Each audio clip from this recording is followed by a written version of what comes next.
Good afternoon, ladies and gentlemen. Welcome to the Vodafone Group PLC Retail Investor Presentation. Throughout this recorded presentation, investors will be in listen-only mode. Questions are encouraged. They can be submitted at any time using the Q&A tab situated on the right-hand corner of your screen. Please simply type in your questions at any time and press send. The company may not be in a position to answer every question it receives during the meeting itself. However, the company can review all questions submitted today and will publish those responses where it's appropriate to do so. Before we begin, we'd like to submit the following poll. I'm sure the company will be most grateful for your participation. It gives me great pleasure to hand over to CFO Luka Mucic. Good afternoon to you. Good afternoon. Thank you. And hi, everybody. I'm really thankful for your interest in Vodafone. And I would like to begin with just giving you a brief overview of where we currently stand in our transformation, how we are doing, and most importantly, why I believe that Vodafone will be a promising investment case from here going forward. Now, I joined the company close to 1 year ago. Just after Margherita had been named CEO, and I decided to become an investor as well. So I'm in the same boat, hopefully, with many of you, because I was very confident that I could make an impact towards a very value-accretive transformation. Margherita was very clear when she took over as the CEO that Vodafone must change. But what exactly had to change? Well, first of all, the company was operating in a very broad and I would argue complex set of markets. Some of them were doing very well, like our African markets, Turkey, and also a large share of our smaller European markets. But we had challenges in a number of our larger markets. We had a good and decent performance in the UK, but with an asset that had too small scale. We had operational challenges in Germany, where we are actually facing a sound market structure with a decently sized assets.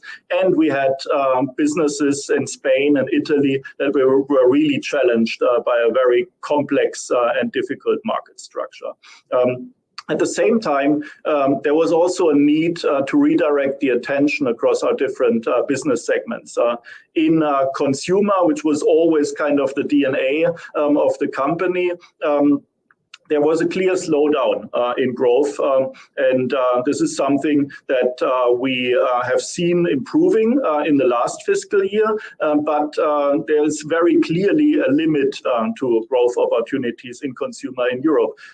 In business, however, our enterprise B2B operations, we saw a great opportunity to scale up our growth. There is great demand in the market, but there was not enough attention and investment given to this area. So fast forward out of this, the executive management around Margherita has set a clear set of strategic imperatives. What needs to change and where do we need to focus on? Moving from a more or less consumer-dominated organization to a more balanced focus on B2B and B2C.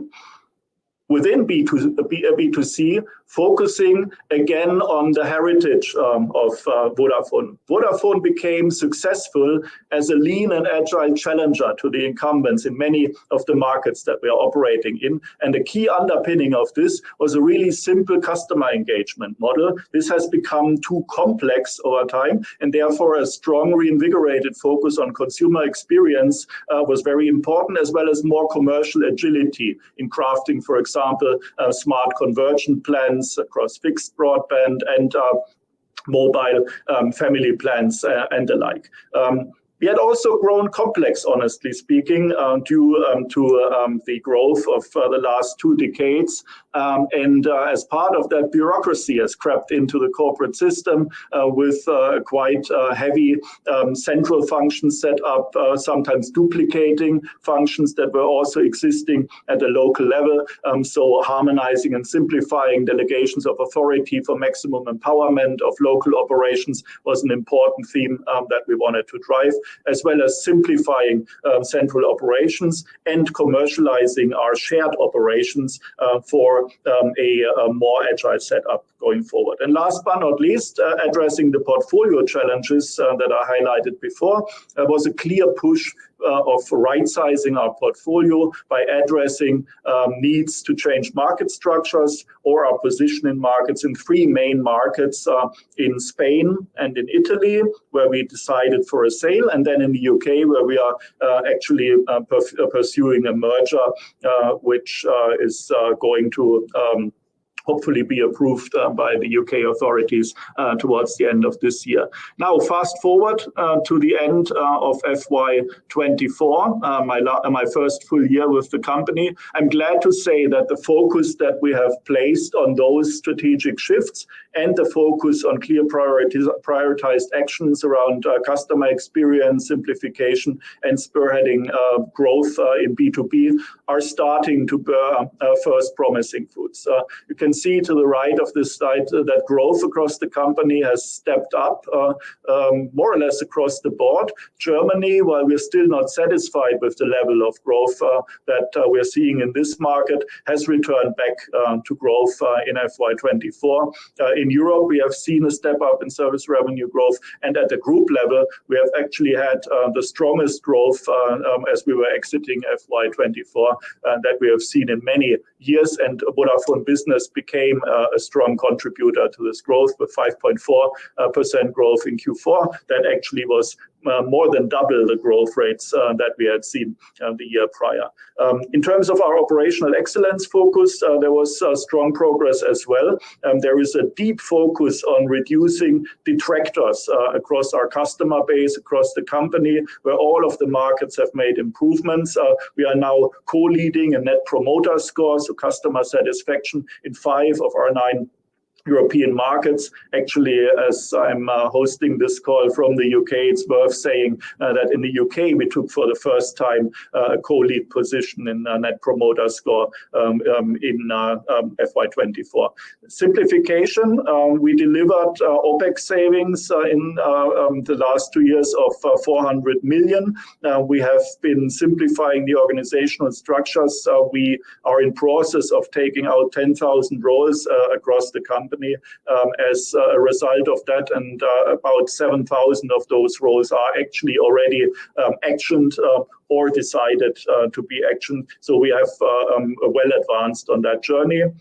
And on the portfolio side, I think those of you who are really following Vodafone closely will have noted that we have actually already completed the first significant disposal of Spain, and we are well underway after having signed transactions for Italy and the UK to also complete those. Last but not least, the lifeblood for any CFO, you need to keep the promise, and I'm glad to say that in FY24, we delivered slightly ahead of our guidance for both our EBITDA as well as adjusted free cash flow guidance metrics, which was a decent basis from which we now have the clear ambition to grow going forward. Perhaps a quick word on the M&A disposal transactions. Spain, as I had said, 5 billion of enterprise value divided into 4.1 billion of upfront cash and 900 million of preference shares that could still pay out in the coming years to go. We had committed to initiate a share buyback program of 2 billion upon the Spanish disposal completing, and we have kept the word there as well and have launched this share buyback program when we had the last approvals coming in. Completion date was the 31st of May, and we are now well underway to spend the first 500 million tranche of this 2 billion buyback program, and we'll complete that program within a period of 1 year. So very successful outcome.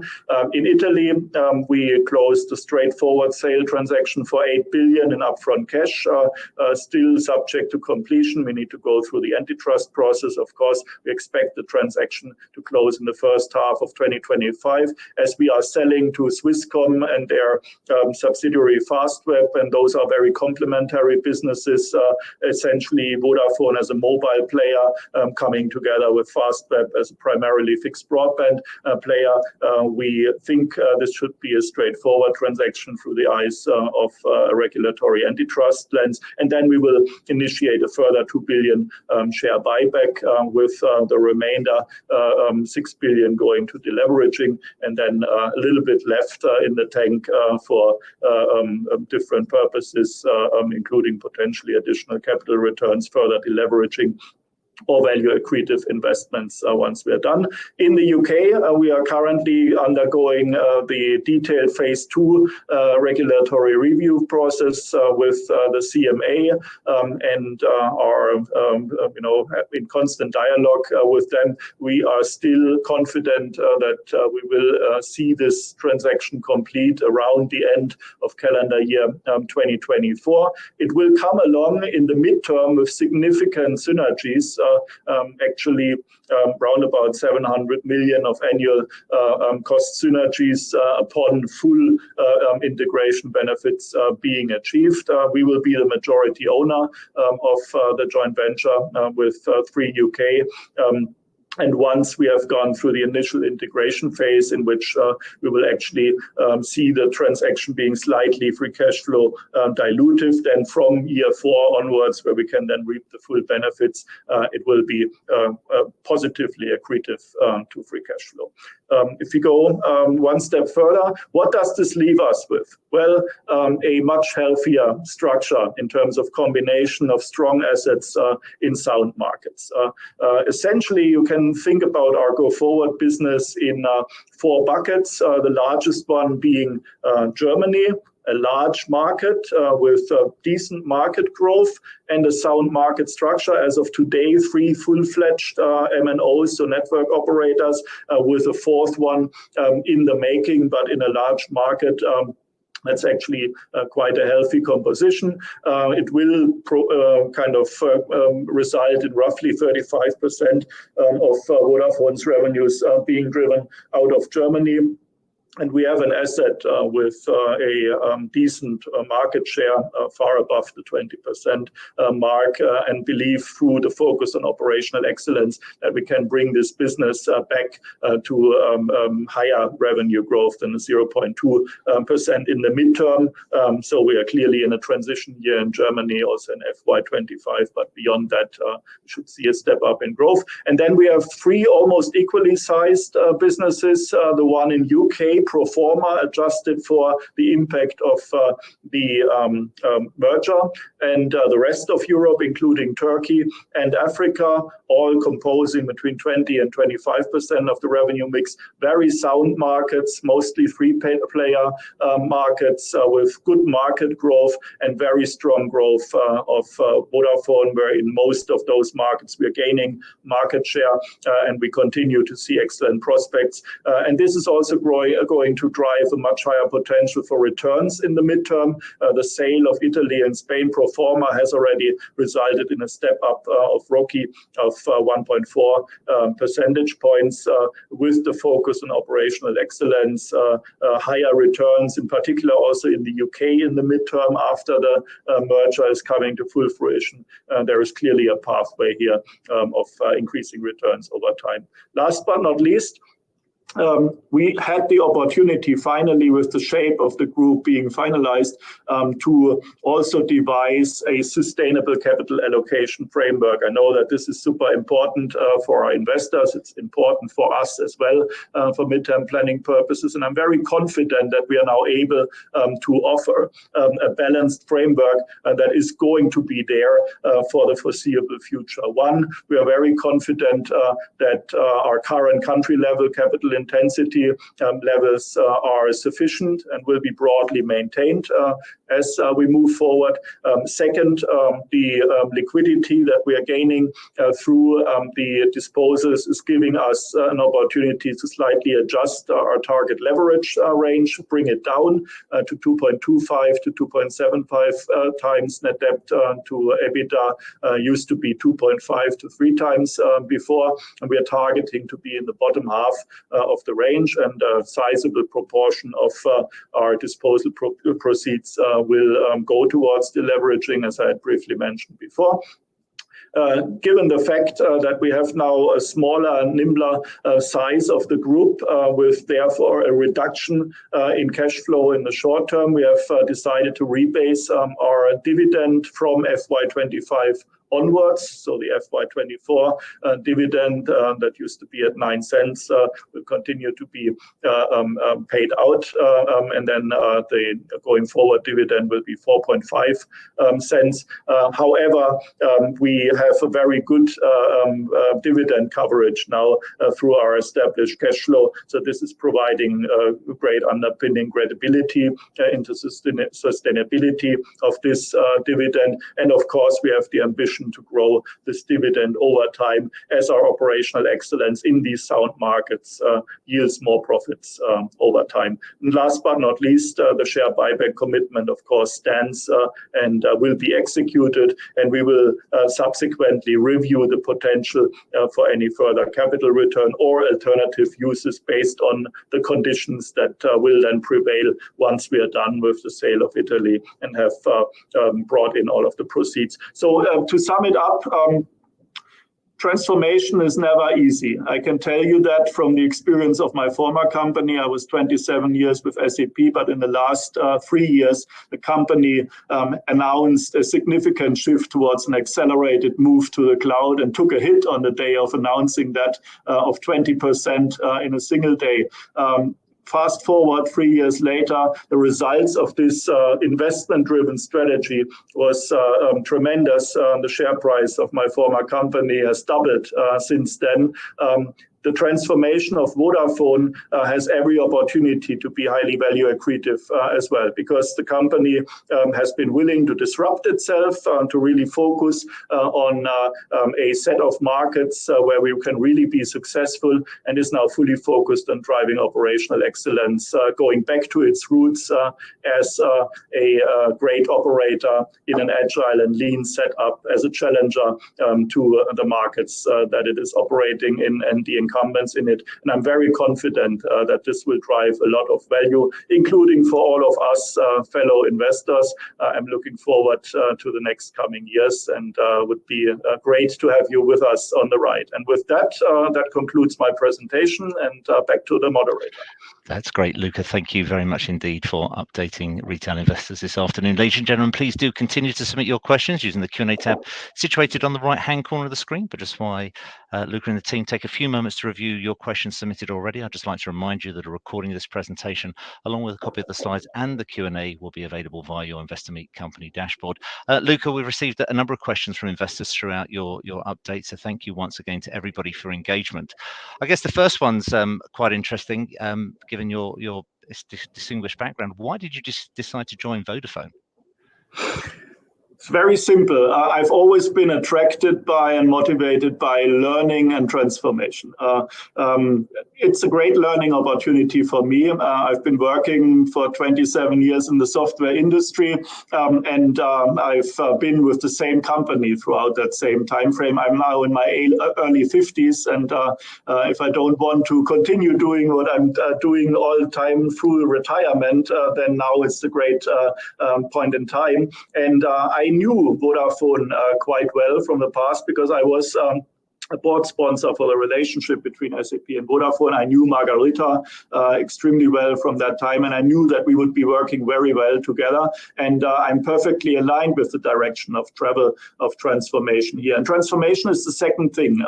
First of all, I'm a fundamental believer in the fact that what you focus on in life expands. It's not always about being a jack of all trades and being everywhere and planting your flag on every place on planet Earth. It's about really focusing on where you can differentiate. And that is, I think, a great opportunity for us now, with the focus on a smaller set of markets and the focus on back to the basics. And this is something that I feel strongly about being able to contribute to, as I'm coming from a company that has been selling business process excellence, for example, to its customers across 25 industries, including the telco industry. I'm really passionate about driving simplification through our process landscapes, joining forces with leading tech players in order to drive value for our customers, both in terms of internal systems and processes, but also in terms of the offerings that we have to the market. And last but not least, I see a great opportunity in B2B. Vodafone Business has a multiple of the number of customers that SAP has, even though SAP was purely B2B centric. So there's a market here that is wide open. We have a great portfolio. We're asset light, and we are ecosystem centric in the approach how we tackle the B2B market. I think this is exactly the right strategy, and I think I can contribute in this respect as well. So for me, it's a new horizon, but one that I think I can really have a great impact in, together with a like-minded team, and in particular a nimble team that wants to execute with the heart of a lion, and that's just simply fun to work in such an environment. Great, thanks ever so much, Luca. Let's turn to a question from Richard. Thank you, Richard, for your question. He asks, what are the 3 things you feel that the market is failing to understand or underestimating about the reorganization, and hence not rewarding you for the fantastic progress, both by you and Margherita? I guess that reflects in the share price. Yeah, that's a very good point, and I would say one is I think there is generally recognition that we have done well on setting the foundation in terms of the portfolio harmonization for the success of the operational excellence paradigm. But the one area where we still need to prove out that it actually works and yields results and brings us back to a strong position in the market that we deserve is Germany. As we have seen before, it is the biggest market that we have. It will be actually even bigger as a proportion after the disposals. And so we have to prove out that we can get the underlying growth, in particular discounting for the transition of the TV business in the country that has been publicized quite a lot and will result in a U-shape of our revenue performance in Germany in FY25, that we can really get the underlying growth to develop favorably. In the German market, there is also kind of still this underlying concern that the competitiveness of our fixed broadband offerings is suffering from the entry of fiber into the market.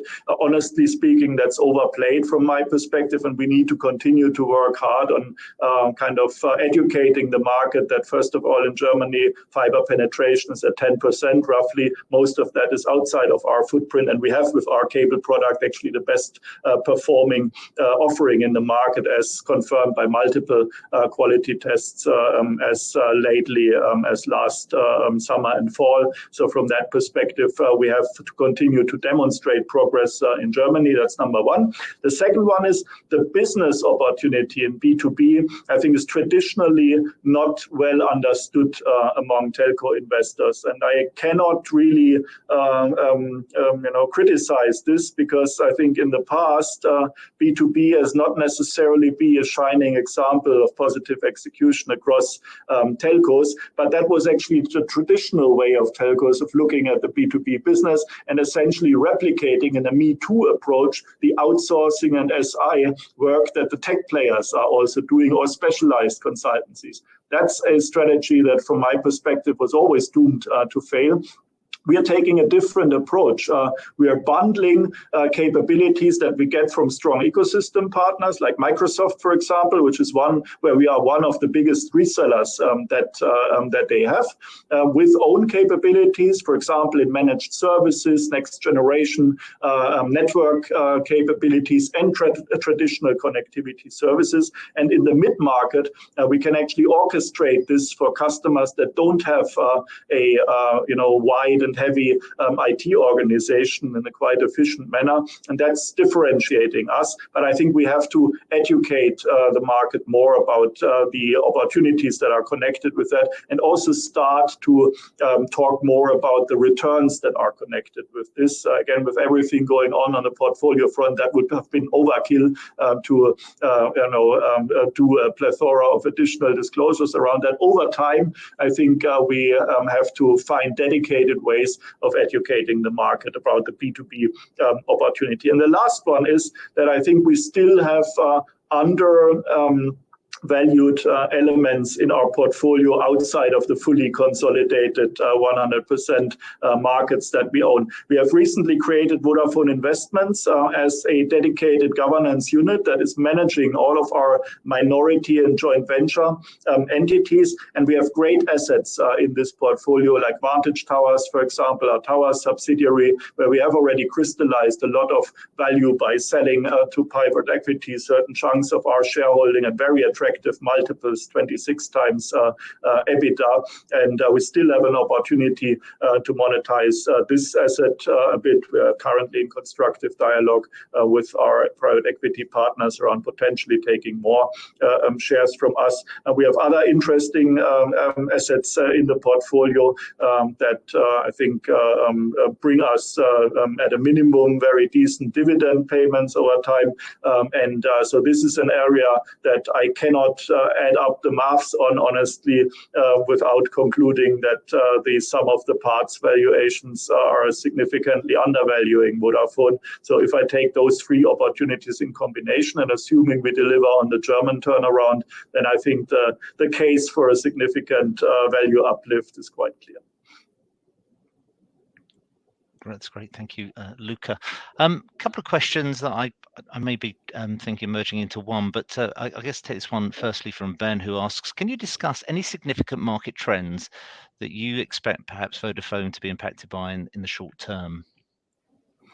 Yeah, well, this is, of course, a quite market-specific question, because the market dynamics are very different country by country. So let me try to think about the different clusters of markets that we operate. So in Africa, there is no doubt that we continue to see a vibrant and dynamic environment in which we can grow service revenues at an expedited rate as far as the total region is concerned.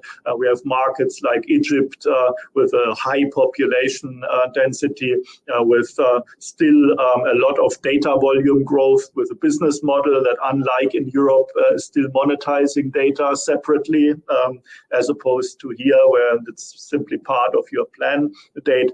So those are high growth environments that will stay like that. Then you have more mature markets like South Africa, for example. The ones who are following that market will certainly see the economy is struggling a bit here. We have a very strong asset, and so diversification away from pure mobile into also fixed broadband, fiber, for example. We are going through a merger process around a JV, around fiber build out. That would be a great growth opportunity for Vodacom in South Africa. Those need to come to fruition, but Africa in general will remain a high growth environment for us, with lots of opportunities to grow. When you then come to Europe, we have a set of markets that have a very sound market structure, and where Vodafone is enjoying a premium positioning with very good growth and also high returns. Portugal, for example, would be one of these examples. I think in those areas, it's mainly on us to not drop the ball and stay focused on delivering according to our true underlying capabilities. I have no doubt that we will be able to achieve that. And then, of course, making sure, or at least hoping for, the market structures remaining positive. Every additional market entrant in a market that is offering only a single-digit million number of potential customers, like in a country like in Portugal or perhaps Czech Republic and so on, is a challenge in terms of upholding a decent profitability in the market. But when we have good offerings, in particular when we have a strong convergent offering, like for example in Portugal, then actually we should be able to continue to drive for very decent business. We have a strong asset in Turkey. Of course, a hyperinflation market, but where we have been able to grow significantly ahead of the inflation and of the currency devaluation in hard currency in euros. In this environment, I expect us to continue to compete quite well. All of the players are constantly rising prices given the high inflation environment, but we have the advantage of a very agile and efficient digital and IT capability in country that allows us to actually employ quite smart nudging activities in order to, for example, convert a lot of our prepaid to postpaid customers on a continuous basis. We need to remain focused on this. And also in a market like Turkey, you have an opportunity in the sense that it's from a data perspective, a closed market. Data is not allowed to leave the country, and therefore you have quite interesting opportunities as a telco, for example, in the business of offering data center capacities, which is what we are doing quite successfully. Then you have the two big markets, Germany and the UK.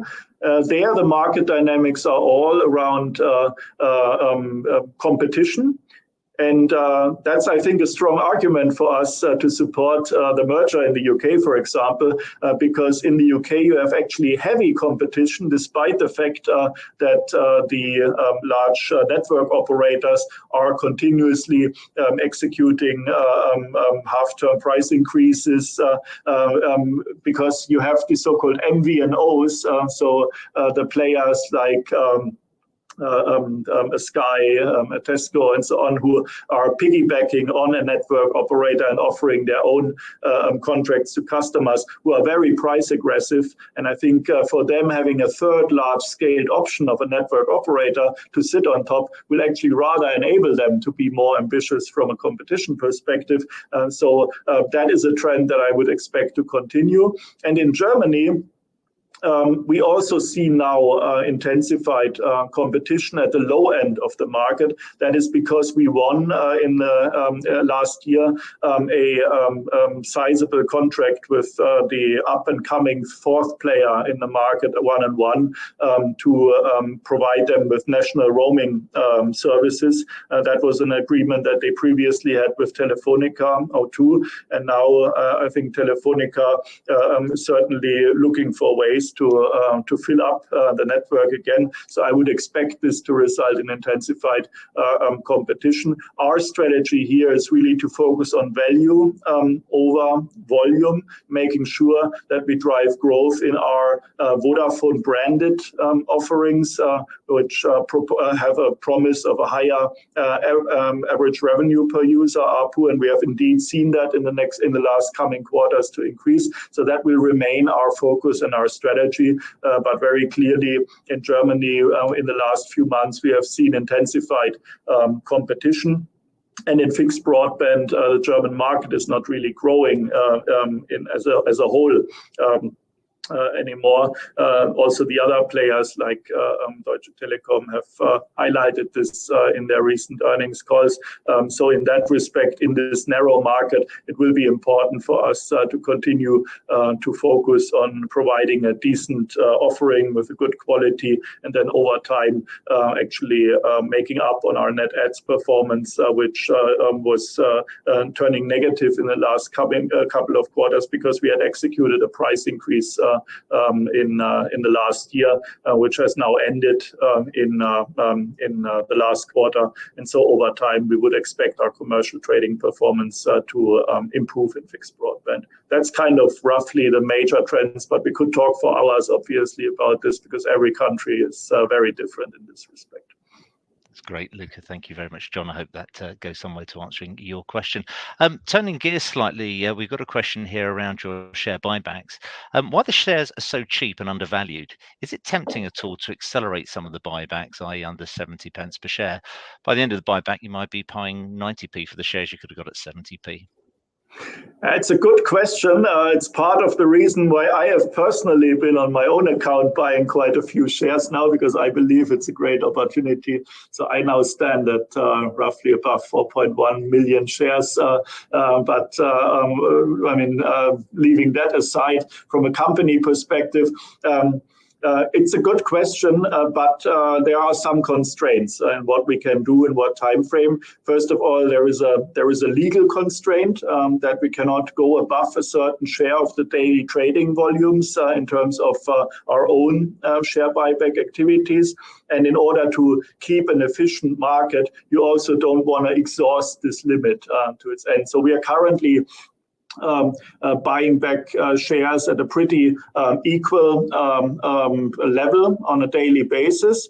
We are making progress, actually. I am absolutely confident that we will get done with our 2 billion tranche well within the 1 year period that we have set ourselves, given those limitations of the daily trading volumes that we can execute. So as tempting as it might be, just go ahead and do a big chunk up front, at least with a normal ongoing share buyback. You're facing certain hurdles in going much faster, but you're spot on. I think with the share buybacks, they will obviously have a very positive impact on the free cash flow per share, and free cash flow per share typically drives valuations out in the market. And so our expectation clearly is that at some point when we execute the Italian share buybacks, it will be already against the higher share price for sure. Thank you very much indeed, Luca. I know you probably touched on aspects of this, but really, what would you say the key strategic priorities for Vodafone are right now? Yeah. Well, along the three lines of customer simplicity and growth, let me take them in turn. On the growth side, clearly invigorating growth in enterprise B2B. There is a big investment program called Spark that we have initiated to invest into better account coverage, into digital demand generation, into product marketing and B2B across the markets that we are serving. This is an annual 250 million euros investment that we're planning to do over the next coming 4 years. So a sizable step up investment. And I think it will help to really materialize the full opportunity that we have out in the market for digital services, as well as classical connectivity services, with digital services certainly slated to grow in the double digits for quite some time to come. That's priority number one. On the simplicity front, it's clearly continuing to drive for productivity and operational excellence in order to drive for higher returns. I see a great opportunity, for example, in the space of Gen AI for telcos. We have very positive results from POCs that we have run on things like in customer care and service, providing a fully automated, much improved chatbot interaction capabilities, all the way to empowering our call center personnel to have much better information at their fingertips through smart agent capabilities through Gen AI. This can actually drive a lot of productivity across the company. Networks is another area where Gen AI is providing real breakthrough capabilities, in addition, of course, to the continued focus on our simplification program and completing the 10,000 role reductions. And in addition to that, of course, looking for ways to simplify also our central shared operations and adapting them flexibly to any changes in demand, which we are preparing for. We are leveraging these shared operations to provide services to our sold entities, Spain and Italy, for example. we are setting them up nevertheless in a way that should this demand after a while go down because our acquisition partners are deciding to go elsewhere for these services, that we could adjust the cost base quite swiftly as well. And then very importantly on the customer experience front, we are further stepping up our investment in FY24. We had an incremental 150 million spent on it. Now we're adding another 100 million to this to drive further deep detractor revenues down to make sure that we have churn firmly in our sights, that we adopt across the board value accretive customer value management processes, that we invest into simpler capabilities for our store personnel and our call center personnel in order to respond to customer inquiries and needs swiftly. Those are the key opportunities and priorities, and you see from me mentioning them that they're all focused on operational excellence, because now our strategy from now on will really be focused on organic improvement predominantly, as we have moved the big rocks of portfolio transformation out of the way. Thank you very much indeed, Luca. I'm going to turn to this as the final question, I guess, just as we're coming up to the 45-minute time. It's a long question from Ollie. Ollie, thank you very much indeed for your question. He says, in earlier years, the sales pitch of Vodafone to investors was a telco with broad geographic span, which was supposed to achieve scale, cost efficiencies, tech leadership across the different markets, as well as being attractive to partners like Netflix. After the sale of Spain and Italy, this model is clearly no longer valid. Why not then exit more market and return the cash with even more buybacks? There are no obvious synergies between, for example, the UK and Germany. In addition, the deal for Spain and Italy shows it's possible to get a pricing relative to sale and book value that is much better than the current pricing of the Vodafone Group. That's from Ollie. That's indeed a very long question. I'll try to be a little bit brief in my answer. Honestly speaking, I'm not sure that the thesis behind Vodafone being a player with multiple European markets and African markets is flawed. We have synergies that are quite significant in areas like procurement. We're currently running the biggest radio tender in the industry across Europe and Africa, including our partner END as well in the mix. And there are clear synergies that we gain from that. Our commercial shared operations are clearly a benefit, and that this is valuable can be seen from the fact that actually our M&A partners, as part of the disposals, have actually agreed to continue to utilize these services and pay for them for quite some time. And last but not least, the fact that they are leaving the group, which was really a function of the market structure being insufficient and not the lack of synergies at the group level by having them in the group, has actually not taken away from the opportunity to leverage our unique partnership model, which we call partner markets, in order to continue to drive for joint business with them. These markets will continue to collaborate with us in the B2B space, for example. We will serve customers in all of those countries, for example, in IoT, where we have already today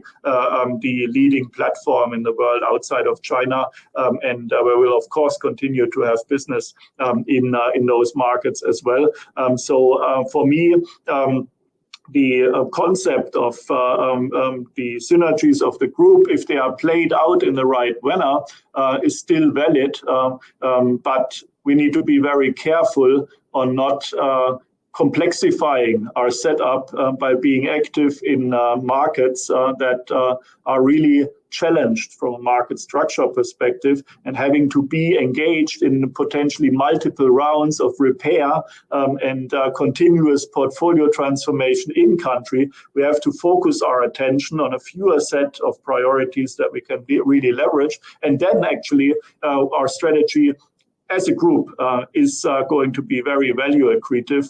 So my ambition is actually to grow the value of the group with this nimbler set of assets, and I'm very confident that we will bring this to life as well, while we have now separated ways from markets which were indeed pulling us down for a long period of time, but not because they were too many, but because we were in markets where the returns were just unattainable to come in above the cost of capital.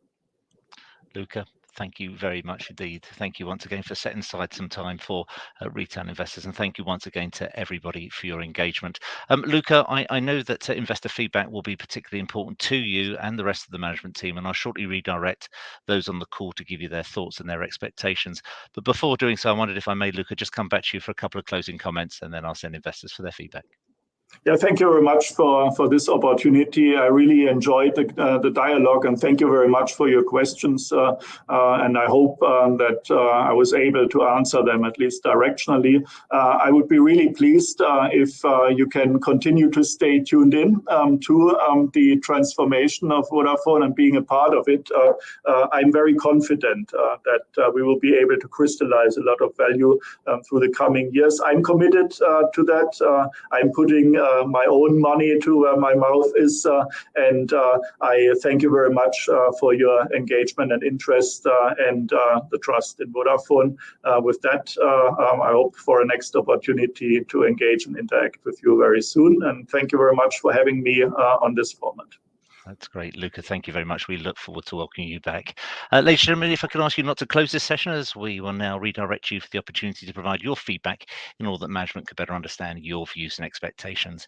This may take a few moments to complete, but I'm sure will be greatly valued by the company. On behalf of the management team of Vodafone Group PLC, we'd like to thank you for attending today's presentation, and good afternoon to you all.